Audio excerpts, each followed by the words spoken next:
Hello and welcome दोस्तों, एक बार फिर से बहुत बहुत स्वागत है आप सभी का आपके अपने यूट्यूब चैनल डिफेंस पॉइंट पर। दोस्तों आज की इस वीडियो में हम आप लोगों के लिए लेकर के आए हैं इंडियन कोस्ट गार्ड नाविक जीडी और डीबी एग्जाम की तैयारी के लिए एक प्रैक्टिस सेट। दोस्तों आज के इस प्रैक्टिस सेट में जो है आप लोगों को मिक्स क्वेश्चंस देखने को मिलेंगे, इसलिए वीडियो जो है आप लोगों के लिए बहुत ज़्यादा इंपॉर्टेंट हो जाता है।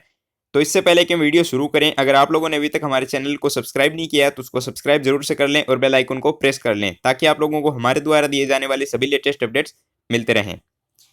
इससे पहले भी जो है हमने आपको काफ़ी प्रैक्टिस सेट प्रोवाइड करवा दिए हैं। अगर आप लोगों ने अभी तक उन वीडियोस को नहीं देखा है तो प्लेलिस्ट की लिंक जो है वो आपको नीचे डिस्क्रिप्शन बॉक्स में दी गई है, आप वहां से देख सकते हैं।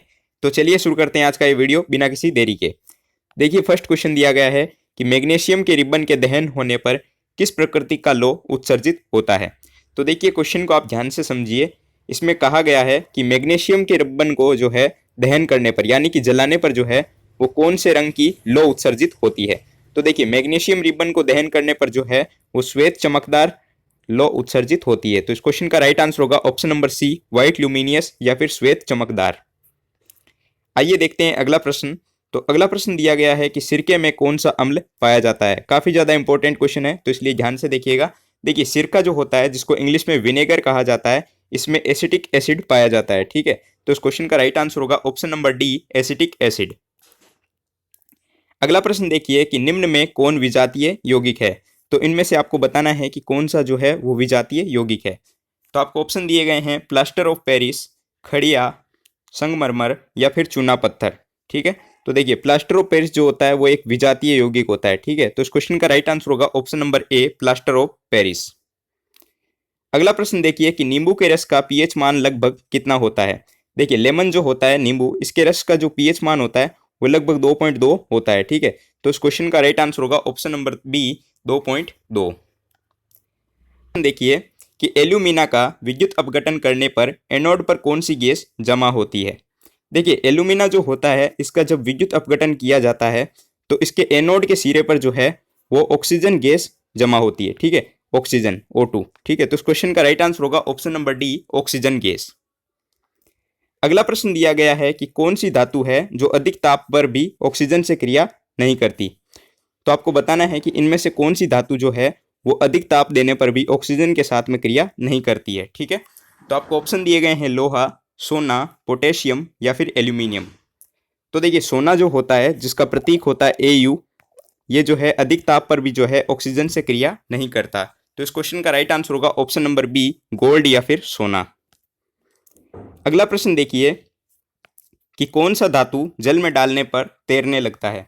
यानी कि इनमें से कौन सी धातु है जिसको जल में डालने से वो है तैरने लगती है। ठीक है, तो देखिए आपको ऑप्शन दिए गए हैं कैल्शियम, निकल, मैग्नीशियम या फिर पोटेशियम। तो देखिए कैल्शियम जो होती है ये आपके जल में डालते ही जो है वो तैरने लगती है। तो कैल्शियम धातु जो है वो जल में डालने से तैरने लगती है जिसका प्रतीक होता है Ca। ठीक है, तो इस क्वेश्चन का राइट आंसर होगा ऑप्शन नंबर ए।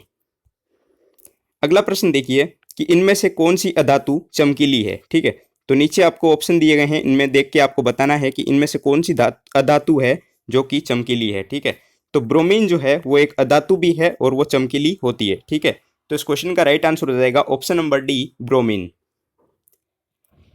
देखिए अगला प्रश्न दिया गया है कि धातु के बर्तन में खाना बनाया जाता है क्योंकि यह उष्मा का।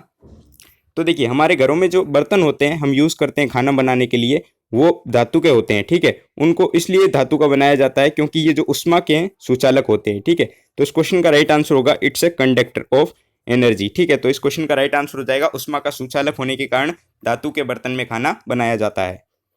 आई होप आपको प्रैक्टिस सेट पसंद आ रहा होगा। आइए देखते हैं अगला प्रश्न दिया गया है कि निम्नलिखित में से कौन सबसे पुराना स्मारक है। यानी कि आपको बताना है कि कुतुब मीनार, ताजमहल, अजंता गुफाएं या खजुराहो, इनमें से जो है वो सबसे पुराना स्मारक कौन सा है।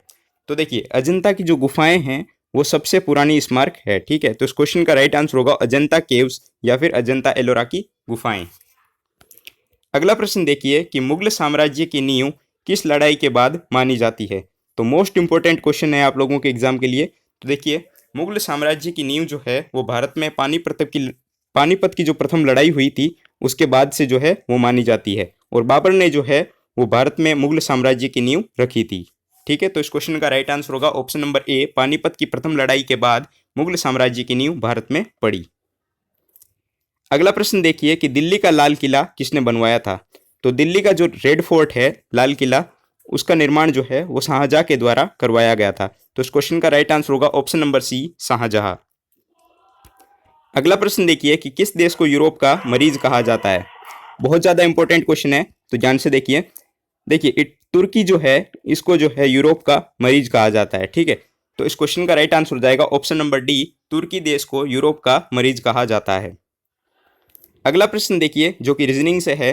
तो इसमें आपको बताना है कि निम्नलिखित शब्दों में से विषम शब्द का चयन कीजिए, यानी कि आपको जो है ओड वर्ड सिलेक्ट करना है, विषम शब्द। तो देखिए आपको क्या क्या ऑप्शन दिए गए हैं, कुरुक्षेत्र, सारनाथ, पानीपत या फिर हल्दीघाटी। तो इसमें से अगर आप देखेंगे तो सारनाथ जो है वो इसका राइट आंसर हो जाएगा, क्योंकि कुरुक्षेत्र, पानीपत और हल्दीघाटी तीनों युद्ध के मैदान थे जहां पर युद्ध हो चुके हैं, ठीक है। तो इस क्वेश्चन का राइट आंसर होगा ऑप्शन नंबर बी, सारनाथ। अगला प्रश्न देखिए, आपको एक सीरीज दी गई है 14, 21, 29, 38, 48 या 59, और उसके बाद आप लोगों को दिया गया है एक क्वेश्चन मार्क। तो आपको बताना है कि उस क्वेश्चन मार्क की जगह पे जो है वो ऑप्शंस में से कौन सा नंबर आएगा। तो देखिए इस क्वेश्चन को हम कैसे सोल्व करेंगे। तो अगर इस सीरीज को आप ध्यान से देखेंगे तो यहाँ पे हो क्या रहा है, अगर आप 14 से 21 में देखें तो यहाँ पे +7 हो रहा है, ठीक है। ठीक इसी प्रकार 21 से 29 में देखेंगे अगर आप, तो यहाँ पर +8 हो रहा है, ठीक है। ठीक इसी प्रकार 29 से 38 में अगर आप देखेंगे तो +9 हो रहा है, ठीक है ना। और 38 से 48 में जाने पर +10 हो रहा है, और 48 से 59 में जाने पर +11 हो रहा है। तो जाहिर सी बात है कि +12 होगा आगे। तो +12 अगर हम 59 में +12 ऐड करेंगे तो देखिए 59 + 12, तो हमारा राइट आंसर आ जाएगा 71, ठीक है। आप ऑप्शन देखिए, तो ऑप्शन नंबर सी में जो है आपको 71 दिया गया है। तो इस क्वेश्चन का राइट आंसर हो जाएगा ऑप्शन नंबर सी, 71। एक बार फिर से समझिए इस क्वेश्चन को हमने कैसे किया है। तो यहाँ पर अगर आप देखेंगे तो +7, +8, +9, +10, +11 और +12 की सीरीज चल रही है। तो हम 59 में जब +12 करेंगे तो हमारे आंसर आ जाएगा 71। आई होप आपको समझ आ गया होगा। आइए देखते हैं अगला प्रश्न। तो अगला प्रश्न दिया गया है कि 3, 7, 16, 22, और उसके बाद आपको दिया है क्वेश्चन मार्क, और उसके बाद में सीरीज कंटिन्यू हो रही है 93। तो आपको बताना है कि क्वेश्चन मार्क की जगह पे जो है वो कौन सा नंबर आएगा। तो देखिए आपको ऑप्शन दिए गए हैं 57, 22, 38 या फिर 42, ठीक है। तो देखिए इस क्वेश्चन को जो है हम कैसे सोल्व करेंगे।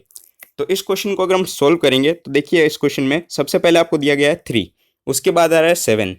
तो मैं अगर इसको ऐसे लिखूं 2 का स्क्वायर +3, तो क्या आ रहा है मेरे 7 आ रहा है, ठीक है। ठीक इसी प्रकार अगला अंक लेने के लिए देखिए मैं क्या करूँगा, उसको 7 में +3 का स्क्वायर, 3 में जो है मैंने यहाँ पे क्या किया, एक बार फिर से देखिए, यहाँ पे जो है वो 3 में मैंने 2 इसका स्क्वायर करके ऐड कर दिया, ठीक है। तो आ गया मेरा अगला अंक। ठीक इसी प्रकार मैं अगले के साथ करूँगा, 7 के साथ में जो है वो मैं 3 का स्क्वायर कर देता हूँ, एक अंक बढ़ा के, ठीक है। तो देखिए मुझे आ गया 16 मिल गया, ठीक है। ठीक इसी प्रकार अगर हम यहाँ पे 22 के बाद में करेंगे तो देखिए 22, और यहाँ पे अगर हम 5 का स्क्वायर कर देंगे तो देखिए 22 + 5 का स्क्वायर होता है 25, तो मेरा आंसर आ जाएगा 57, ठीक है। तो 57 देखिए ऑप्शन में एक नंबर में दिया गया है। तो इस क्वेश्चन का राइट आंसर हो जाएगा ऑप्शन नंबर ए, 57। एक बार फिर से समझिए आप सभी इसको। इसमें हुआ क्या है, यहाँ पर मैंने जो नंबर दिया गया है उसके साथ 2 का स्क्वायर किया तो मुझे अगला नंबर मिल गया। ठीक इसी प्रकार मुझे अगले नंबर के साथ मैंने 3 का स्क्वायर कर दिया, इसको एक बढ़ा करके, ठीक है। तो यहाँ मुझे अगला नंबर मिल रहा है। और उसके बाद में जब मैं 16 के साथ 4 का स्क्वायर करूँगा तो मुझे जो है वो अगला नंबर मिल रहा है, ठीक है। और उसके बाद में जब मैं इसके साथ में 5 का स्क्वायर करूँगा तो मुझे 57 मिल जाता है, जो कि आपके राइट आंसर हो जाएगा, ठीक है।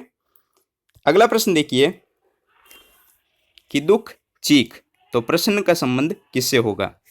तो देखिए चीख कब निकलती है, दुख में निकलती है, ठीक है। हम सभी जानते हैं कि चीख जो है वो दुख में निकलती है। ठीक इसी प्रकार प्रसन्नता में क्या होता है, हंसी निकलती है। तो देखिए जिस प्रकार चीख का संबंध दुख से है, ठीक उसी प्रकार हंसी का संबंध जो है वो प्रसन्नता से है, ठीक है। तो इस क्वेश्चन का राइट आंसर हो जाएगा लाफ्टर या फिर हंसी।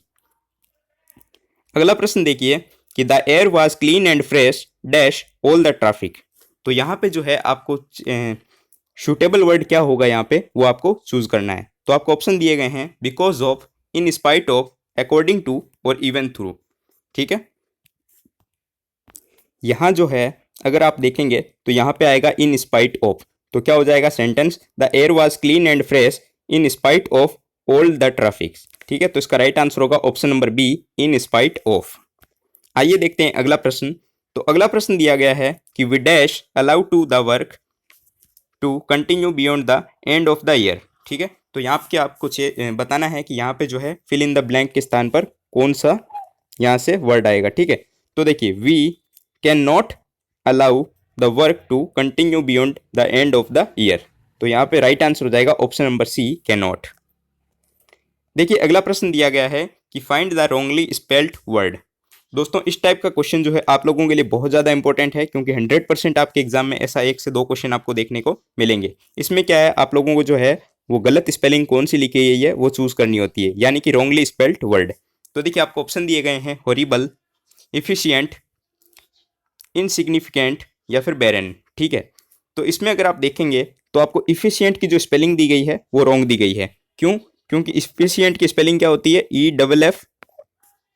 EFFICIENT। ठीक है, ये स्पेलिंग होती है, जबकि आपको यहाँ पर डबल एफ है लेकिन यहाँ पर जो है वो सिंगल एफ आ रहा है। ठीक है, तो इफिशिएंट की स्पेलिंग जो है वो यहाँ पे रॉन्ग है, तो इस क्वेश्चन का राइट आंसर हो जाएगा ऑप्शन नंबर बी, इफिशिएंट की स्पेलिंग जो है वो मिसस्पेल्ड वर्ड है। ठीक है, तो राइट आंसर होगा option number B. I hope आपको सारे प्रश्न समझ आ गए होंगे और आप लोगों ने वीडियो पूरा जरूर से देख लिया होगा।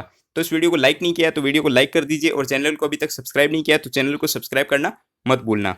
अगर आप लोगों को इन प्रश्नों की पीडीएफ चाहिए तो आप लोग हमारे टेलीग्राम चैनल को ज्वाइन कर सकते हैं, जिसकी लिंक आपको नीचे डिस्क्रिप्शन बॉक्स में दी गई है। इसके अलावा अगर आप लोग Indian Navy, Indian Coast Guard और इंडियन एयरफोर्स के एग्जाम की तैयारी कर रहे हैं तो आप हमारी वेबसाइट defensepointprep.com के माध्यम से फ्री ऑनलाइन मॉक टेस्ट भी दे सकते हैं, जिसकी लिंक भी आपको नीचे डिस्क्रिप्शन बॉक्स में दी गई है। मिलते हैं अगले वीडियो में, तब तक के लिए जय हिंद।